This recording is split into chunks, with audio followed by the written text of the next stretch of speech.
Hello, everyone. Today's episode, we will be talking about the magical, beautiful world of art that has inspired art in Dungeons and Dragons. Yeah, we're going to talk about meaning, about techniques, about how it has evolved. I'm Eddie. And I'm Eugene, and welcome to another episode of Middle-Aged Barbarians. Here on Middle-Aged Barbarians, we like to cover a wide range of topics of all things geek, from tabletop RPGs to board games, media reviews, and news updates.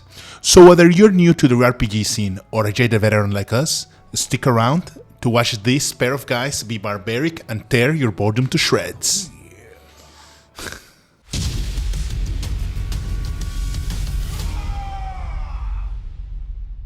Well, Eugene, so today we're going to talk, since we're talking about art, I'm going to be kind of doing most of the thing now. That's perfect. That's good, yeah. And today I wanted to talk about one of our namesakes, Conan the Barbarian. Oh, sounds sexy. Well, yes, he is sexy and fearsome. Speaking of which, what do you think when you think of Conan the Barbarian? Conan the Barbarian, I think very broad shoulders. I think arms the size of my thighs. I think long, shiny, lustrous hair.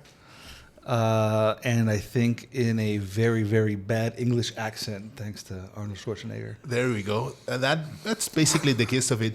There's one thing that's very interesting because, let's start with that. Let's see I'm going to show you the depiction of Arnold Schwarzenegger as an example.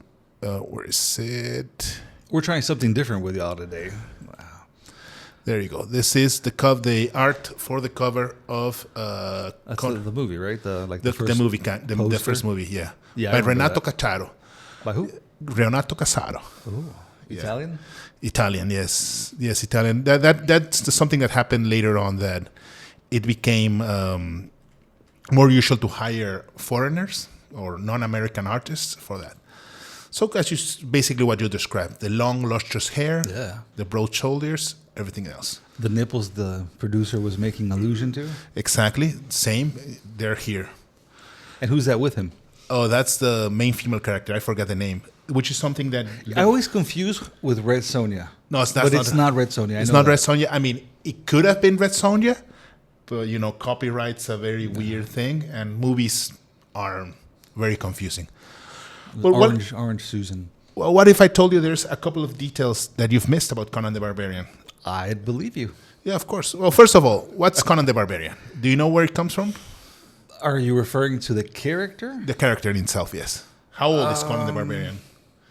Okay, how old is he when we see the character? No, the or creation. When was it? I think Conan the Barbarian was probably from the early 1900s, maybe like 1910, 1915? A little bit older, 1930. 1930, okay. Yeah, for sure. It was only written for 3 years, from 1933 to 36. The author, Robert E. Howard, died tragically by his own hand, which is very, very sad. Like with something that's always been talked about. He was best friends with another famous author that also geek knows. One of my favorite, Lovecraft. Lovecraft, yeah, they were best friends. They were very close friends. Even though they never really met in real life, they were correspondence friends. And it was written in the pulps. It was written in this sort of very cheap newsprint that you had these tales. So Conan was really, really famous in Howard's lifetime, and then kind of got left behind, and then in compilations in the 50s is when it started. So you wouldn't see that much Conan until mainly the 60s, where the new compilations were made. Howard wrote one novel and about 20-something short stories about Conan. So quite a lot. Yeah, it's a bit. Considering it was only in like 2 or 3 years? Yeah.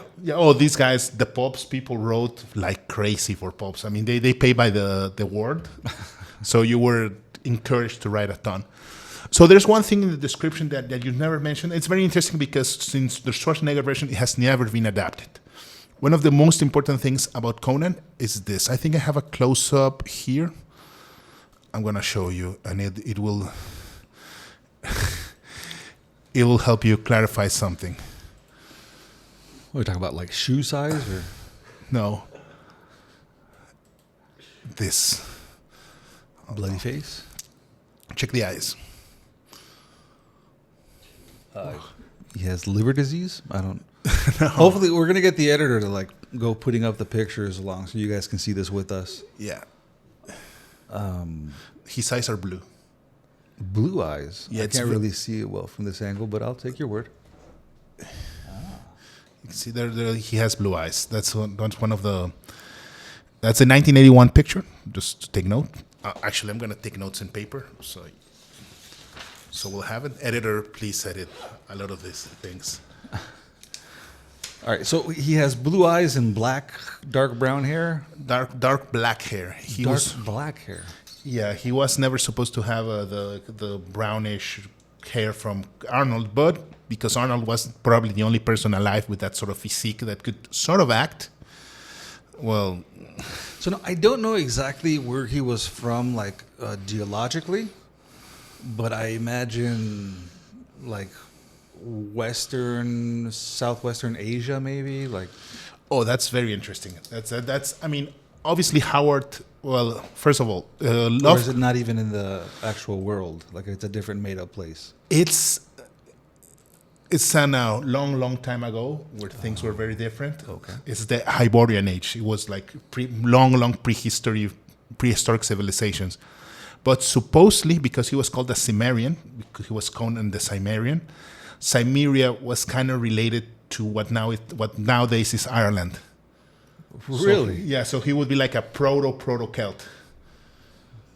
I don't see the semblance, but I agree. Okay. Yeah, well, it's a certain phenotype. The blue-eyed, black-haired Irishman.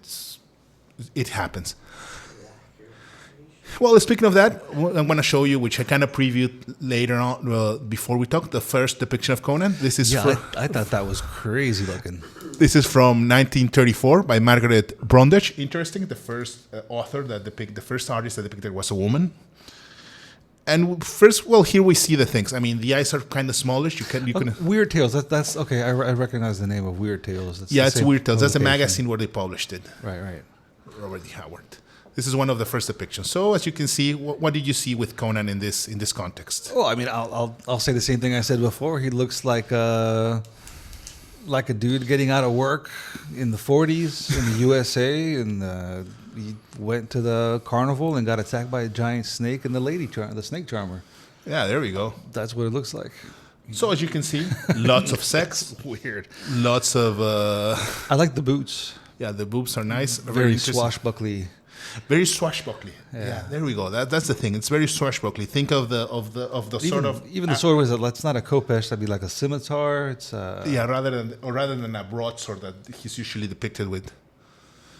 What else can you see? Well, rosy red cheeks. Rosy red cheeks on both of them. On both of them, the hair is not the wild long hair. No, I'm telling you, he looks like he's ready to go to a greaser dance-off with John Travolta or something.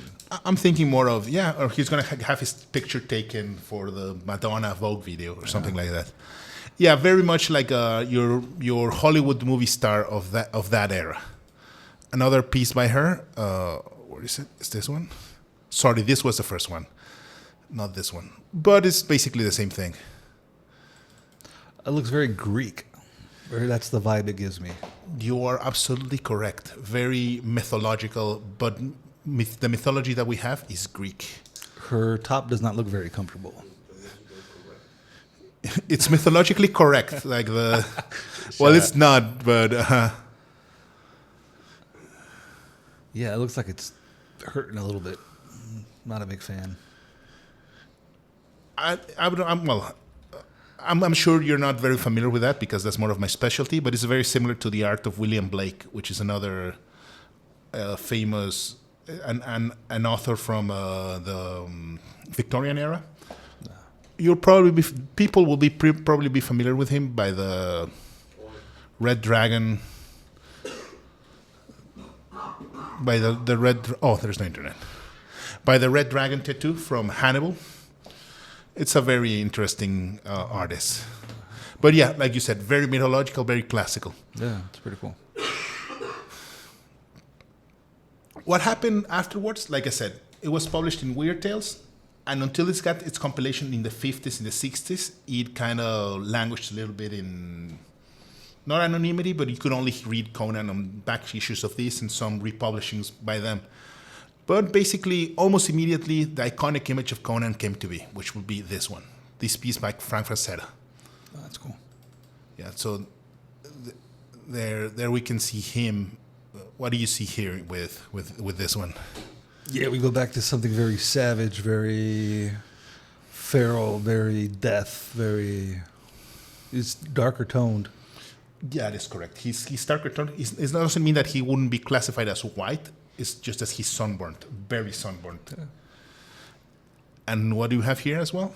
We got the nice lady and death, death and destruction. Adventure. That would be the adventure. By Frank Frazetta. What's the deal with Frank Frazetta? As you can see, compared to the other sort of mythology, how do you see this Conan? He's kind of defiant. He's kind of looking at us like we are next in the battle. Yeah, it's pretty cool. Very metal. Very metal, yeah. Which makes sense. The metal aesthetics has always been related to fantasy. So if we see another piece by Frazetta, let's go to another piece by him. Let's go by this one. The snake one. What did we see here? See the movement. See how everything is very, very dynamic. My eyes are pulled to the back. Who's that sitting in the corner? Oh, that would be like the main enemy. I haven't read all the tales, but yeah, see that goblin monster, all the skulls, all the. It's the snake feeding pit. Oh, that looks pretty cool. Yeah, I hadn't seen that one before. Yeah, that would be chained. Yeah, it's very similar to an classical art piece called the La Conte. It's a very cool mythological thing that I'll just put it here to see if the producers can put their relationship to it. But yeah, we see this dynamism. I mean, look at the composition. Look how it's kind of a triangle. Like you said, it immediately draws your attention towards the figure in the back, even though it's not really that defined. But you just see the little red eye, and you're like, what? What's up with that? Yeah, it's like reminds me kind of like the psychological horror where what gets you the most is what you don't really see. There you go. It's very, very psychological, very emotional. Correct. I mean, it's a kind of a little bit of a shame that Frazetta came first because he basically defined a lot of the genre. And we'll watch this one as well, The Destroyer by Frazetta. Yeah, I've seen that one before. Yeah, this is kind of used to it, but that gives me a lot of like Berserk vibe. Like a lot of like those big battle scenes and stuff where he's just on top of all the bodies. Yeah, very Game of Thrones in some cases when the Battle of the Bastard. Well, no, yeah, the Battle of the Bastards. Oh, don't mention the Battle of the Bastards. It's kind of so sad. That's sad for you, I know. Yeah, I was always Team Bolton. Well, you know it wouldn't happen. I mean, it could at least both of them could have died. That would have made it way more interesting. I just don't like Jon Snow. Yeah. Well, yeah, we have this. So basically, here we have basically kind of defined. It also kind of defines what the barbarian is. Interestingly, in the tales, Conan isn't always like this, bare dressed, wearing the loincloth. It's very occasional that he does that. He usually wears the clothes of the wherever he is. Now, when I look at this, it does remind me a little bit like the more of the original artwork in the old monster manuals. Of course. I mean, like it's all anyway compared to like the techniques and the technology today, but it's all handmade. It's all sketchy. It's like sketchy isn't actually sketched out, not weird. And it has a lot of those like the texture. I'm ignorant, but like the lines and the work is very. You got it. Yeah, the backgrounds are kind of undefined, and a lot of stuff gets, and it helps you draw your attention to what you want to see, which is the action of Conan and all the people. Next to Frazetta, the other most known author to talk about Conan would be Boris Vallejo. Boris Vallejo? Boris Vallejo, yeah. This is Frazetta. Well, we'll skip that one. This is by Boris Vallejo. Like we talked before, Boris Vallejo had a very interesting background. He was not only an artist, but a professional bodybuilder. So you can see that kind of the emphasis on the muscles, how the correct musculature, and how big the muscles were. I mean, Frazetta wasn't a small guy as well. He was really, really he was in shape as well, but not like Boris Vallejo. Yeah, well, like even in the I don't know what monsters. those would be, the monsters, the orcs, the things that he's fighting with. They got a lot of beef on them. Yeah. But But I love that we can't lose sight of the very beautiful lady in the back, yeah, with extremely skimpy outfits. I mean, they knew what sell. They knew who they were selling it to. that bikini armor +5. Exactly. And this one is more noticeable what some people have critiqued about Vallejo. In what sense? See how the pose of this Conan, Not as natural. not as natural, very stiff. I mean, it looks Too curvy. a little bit odd, not a little bit too flourished. Even though he has many of the same elements that Frazetta did, the skulls, the background's the interesting thing, but kind of looks a little bit, I think he's too shiny. too much oil. That's what kind of gets me off it. But I mean, same, the women's, and this contrast between life and death is very, well, not just life per se, but sex and death is very interesting as well. Which is something that I guess we could also always see in art when we see art in general fantasy art. I mean, it's a power fantasy in a way. I remember when I was a kid, my brother-in-law, he once let me see like an animated movie of heavy metal. I think it was like a magazine or publication. Yeah. But he had like a movie, and I don't know if I should have seen it when I saw it, because You probably shouldn't. it was pretty heavy. But yeah, like the whole art style was very, very reminiscent of this, and it was pretty cool. Yeah. This There's a lot of sex and violence and weird things that, I mean, not just because of the of the sex and violence, but because the stuff that happens in that movie is very weird. It's very good. Yeah, it's the one with if I'm not mistaken, it has one of the vignettes. It's about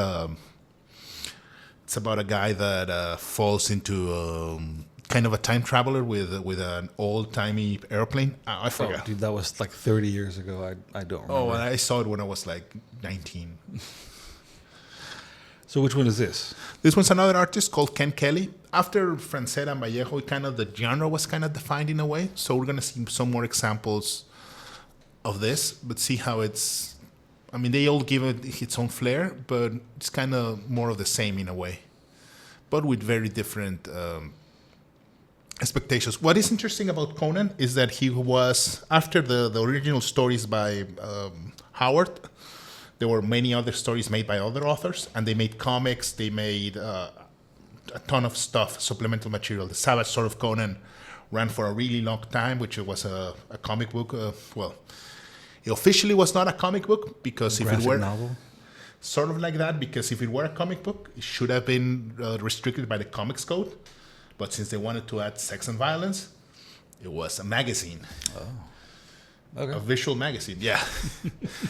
So yeah, a lot of these covers were on that. Some of these covers were for compilations. The Frazetta one that I showed you, the first one, that one was for one of the first compilations of Conan. Now, are any of these artists, like, were they present for Dark Sun? Yes. So you can see this art. Ken Kelly, he's still alive. Oh. This was published in 1977. And some of them even did, Frazetta did work in the 90s. Same as Boris Vallejo. I'm not sure if they were ever hired for Dark Sun, but it looks... It could have. I mean, whoever was hired for Dark Sun took heavy inspiration. Yes, for sure. This is all the pulpy thing. I just wanted to show you this one, more 80s. Joe Chiodo. Look how different the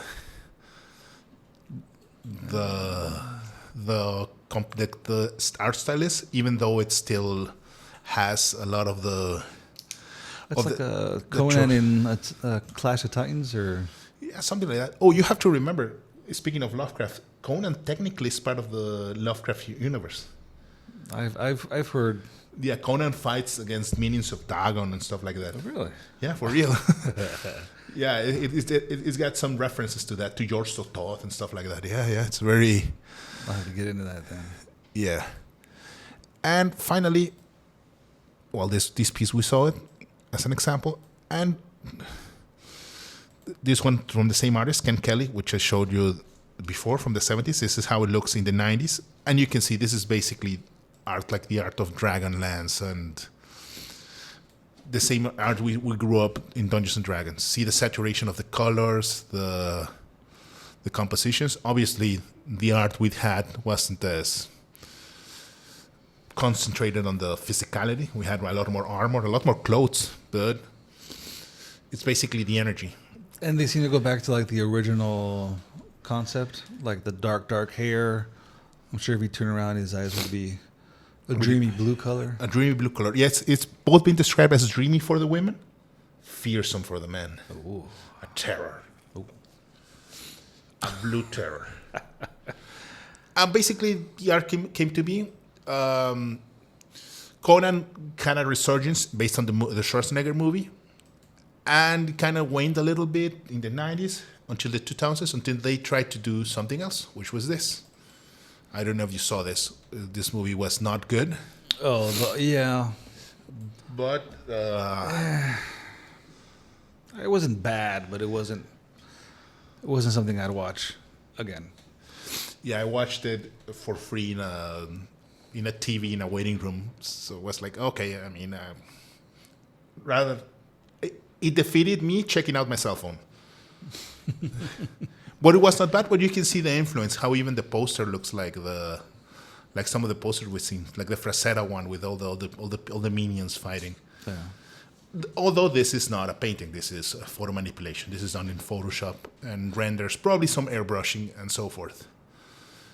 And nowadays, Conan still lives because Conan is kind of immortal. There was a video game that came out maybe 21. Yeah. I'm George.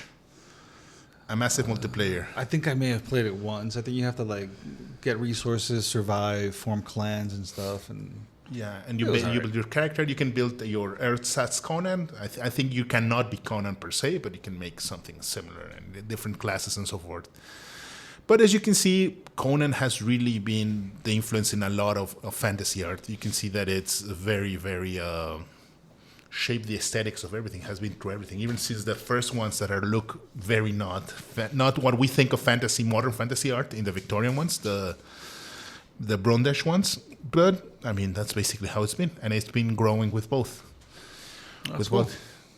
Yeah. So now it's going to be very interesting. I mean, like we mentioned in the previous episode, in the Monster Manual reveal video, they're saying that they're giving a lot of emphasis to the new art, to the backgrounds, to the whole. Giving it more intent with narrative descriptions via the art. So, I mean, it'll be interesting to see what actually comes out. Yeah, as I usually tell my students when we talk about art, remember that most of these pieces were meant to be seen for long, long times. It isn't like today that you just doom scroll on your Instagram. You had your book, you kind of notice the detail and so forth. So yeah, I mean, it makes sense. And yeah, this has fed the fantasies of everything. Could it be? Does it still fit? Do you feel it still fits the modern age? Do you feel it would be kind of cancelable due to how women are depicted, stuff like that? Personally, no, because that's the vibe. That's what it is. Yeah, and nobody's saying that all the female characters are helpless. Evidently not. No, evidently not. Quite a few. The Pirate Queen of the first one that I showed you, this Pirate Queen, even though she's depicted as a kind of damsel in distress, she's nothing but in the actual book. Oh no, she's very badass. But so I mean, no, I don't think it should be cancelable. Would it be? Maybe. Yeah. I think still. I mean, that's a testament to Howard, how in so few years, not that many writings, he inspired generations. Well, that's cool. I appreciate you sharing this with me, Eddie. Sure, dude. And we'll hopefully, if you like this, we'll keep checking out some more art and refining the format. I want to learn about Geiger. Geiger. Oh, sure. the Swiss. I thought you were speaking about the Guyver. No, and you said something about SoCal, but we'll leave that for another time. Yeah, for sure. Yeah, Geiger, the Swiss guy, the Swiss perverted guy. Oh, he was a pervert. I mean, not just in his art. Like, we'll speak about it. Don't give too much away. Yeah. No spoilers yet. All right, guys. Well, we'll see you soon, and we'll probably talk about more art. So, that's the end of the video. If you haven't already, please drop a like and subscribe to the channel. And please, feel free to leave us your comments, suggestions, and questions below. Also, come follow us on our other social media like Instagram, TikTok, and join us on our Discord channel over at the ND Hobby server. Links in the description. And as always, remember to rage responsibly. We'll see you in the next episode.